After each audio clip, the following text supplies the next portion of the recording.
بسم اللہ الرحمن الرحیم۔ السلام علیکم۔ عبرت کی باتیں۔ حضرت ابو ذر غفاری رضی اللہ تعالی عنہ نے عرض کیا، یا رسول اللہ صلی اللہ علیہ وآلہ وسلم، حضرت موسیٰ علیہ السلام کے صحیفے کیا تھے؟ آپ صلی اللہ علیہ وآلہ وسلم نے فرمایا، ان میں سب عبرت کی باتیں تھی، مثلا ان میں یہ مضمون بھی تھا کہ مجھے اس آدمی پر تعجب ہے جسے موت کا یقین ہے اور وہ پھر خوش ہوتا ہے، مجھے اس آدمی پر تعجب ہے جسے جہنم کا یقین ہے اور وہ پھر ہنستا ہے، مجھے اس آدمی پر تعجب ہے جسے تقدیر کا یقین ہے اور وہ پھر اپنے آپ کو بلا ضرورت تکاتا ہے، مجھے اس آدمی پر تعجب ہے جس نے دنیا کو دیکھا اور یہ بھی دیکھا کہ دنیا آنی جانی چیز ہے، ایک جگہ رہتی نہیں، اور پھر مطمئن ہو کر اس سے دل لگاتا ہے، مجھے اس آدمی پر تعجب ہے جسے کل قیامت کے حساب کتاب پر یقین ہے اور پھر عمل نہیں کرتا۔ حضرت عمر رضی اللہ تعالی عنہ نے اپنے صاحبزادے حضرت عبداللہ بن عمر رضی اللہ تعالی عنہ کو خط میں یہ لکھا، اما بعد تو میں اللہ سے ڈرنے کی وصیت کرتا ہوں، کیونکہ جو اللہ سے ڈرتا ہے اللہ اسے ہر شے اور ہر فتنے سے بچاتا ہے، اور جو اللہ پر توکل کرتا ہے اللہ تعالیٰ اس کے کاموں کی کفایت کرتا ہے، اور جو اللہ کو قرض دیتا ہے یعنی دوسروں پر اپنا مال اللہ کے لیے خرچ کرتا ہے، اللہ تعالیٰ اسے بہترین بدلہ عطا فرماتا ہے، اور جو اللہ کا شکر ادا کرتا ہے اللہ تعالیٰ اس کی نعمت بڑھاتا ہے، اور تقوی ہر وقت تمہارا نصب العین اور تمہارے اعمال کا سہارا اور ستون اور تمہارے دل کی صفائی کرنے والا ہونا چاہیے۔ جس کی کوئی نیت نہیں ہوگی اس کا کوئی عمل معتبر نہیں ہوگا، جس نے ثواب لینے کی نیت سے عمل نہ کیا اسے کوئی اجر نہیں ملے گا، جس میں نرمی نہیں ہوگی اسے اپنے مال سے بھی فائدہ نہیں ہوگا۔ جب تک پہلا کپڑا پرانا نہ ہو جائے نیا نہیں پہننا چاہیے۔ حضرت عقبہ بن ابو صہبہ رحمۃ اللہ تعالی علیہ کہتے ہیں کہ جب ابن ملجم نے حضرت علی رضی اللہ تعالی عنہ کو خنجر مارا تو حضرت حسن رضی اللہ تعالی عنہ ان کی خدمت میں حاضر ہوئے، حضرت حسن رضی اللہ تعالی عنہ رو رہے تھے، حضرت علی رضی اللہ تعالی عنہ نے فرمایا، اے میرے بیٹے کیوں رو رہے ہو؟ عرض کیا، میں کیوں نہ روؤں جبکہ آج آپ کا آخرت کا پہلا دن اور دنیا کا آخرت دن ہے۔ حضرت علی رضی اللہ تعالی عنہ نے فرمایا، 4 اور 4 کل 8 چیزوں کو پلے باندھ لو، ان 8 چیزوں کو تم اختیار کرو گے تو پھر تمہارا کوئی عمل تمہیں نقصان نہیں پہنچا سکے گا۔ حضرت حسن رضی اللہ تعالی عنہ نے عرض کیا، ابا جان وہ چیزیں کیا ہے؟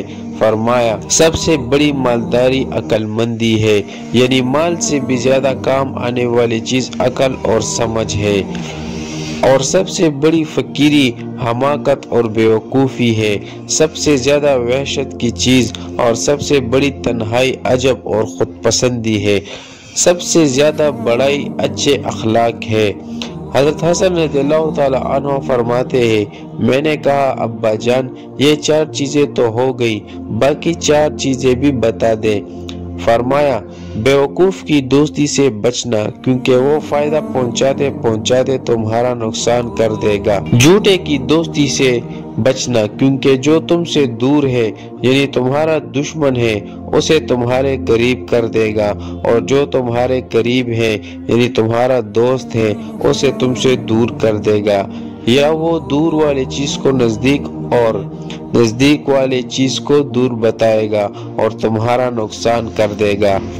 کنجوس کی دوستی سے بھی بچنا، کیونکہ جب تم اس کی سخت ضرورت ہوگی وہ اس وقت تم سے دور ہو جائے گا۔ بدکار کی دوستی سے بچنا، کیونکہ وہ تمہیں معمولی سی چیز کے بدلے میں بیچ دے گا۔ حضرت سعید بن مسیب رحمۃ اللہ تعالی عنہ کہتے ہیں حضرت عمر بن خطاب رضی اللہ تعالی عنہ نے لوگوں کے لیے 18 باتیں مقرر کی جو سب کی حکمت و دانائی کی باتیں تھی۔ انہوں نے فرمایا جو تمہارے بارے میں اللہ کی نافرمانی کرے تم سے اس جیسی اور کوئی سزا نہیں دے سکتے کہ تم اس کے بارے میں اللہ کی اطاعت کرو اور اپنے بھائی کی بات کو کسی اچھے رخ کی طرف لے جانے کی پوری کوشش کرو۔ ہاں اگر وہ بات ایسی ہو کہ اسے اچھے رخ کی طرف لے جانے کی تم کوئی صورت نہ بنا سکو تو اور بات ہے۔ اور مسلمان کی زبان سے جو بول بھی نکلا ہے اور تم اس کا کوئی بھی خیر کا مطلب نکال سکتے ہو اس سے برے مطلب کا گمان مت کرو۔ جو آدمی خود ایسے کام کرتا ہے جس سے دوسروں کو بدگمانی کا موقع ملے تو وہ اپنے سے بدگمانی کرنے والے کو ہرگز ملامت نہ کرے۔ جو اپنے راز کو چھپائے گا اختیار اس کے ہاتھ میں رہے گا۔ سچے بھائیوں کے ساتھ رہنے کو لازم پکڑو، ان کے سایہ خیر میں زندگی گزارو، کیونکہ وسعت اور اچھے حالات میں وہ لوگ تمہارے لیے زینت کا ذریعہ اور مصیبت میں حفاظت کا سامان ہوگے۔ ہمیشہ سچ بولو، چاہے سچ بولنے سے جان ہی چلی جائے۔ بے فائدہ اور بیکار کاموں میں نہ لگو۔